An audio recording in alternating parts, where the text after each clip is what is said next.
kapansin-pansin lang dito is this investigation has been going on for several months. No? Sana, I mean, with all due respect to the Office of the Ombudsman, ito po ay napakamakapangyarihang ahensya ng gobyerno. Lahat pwede ipatawag, lahat pwede ipasapina. No?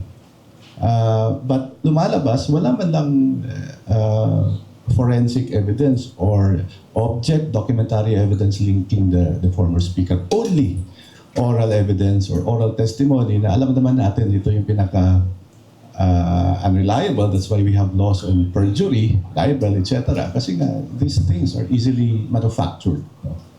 So, we sincerely hope na merong ganong ebidensya, but of course, we're not hoping that because sake of the client. But truthfully, wala po kami nakikitang ganon, no? Sa kapal ng complaint. It's a non-case. There's not supposed to be, it should be dismissed. No? Kasi, yun na nga, walang ebidensya maliban sa kwento. At ang kwento ay iba-iba. Ang kwento ay bumabaligtad. Minsan may taong ini-involve, minsan may tinatanggal. Depende sa ihip ng hangin ng politika. In fact, sariling mga sangay ng pamahalaan, no? NBI, DOJ, nagsampa ng cyber libel, perjury cases against these individuals.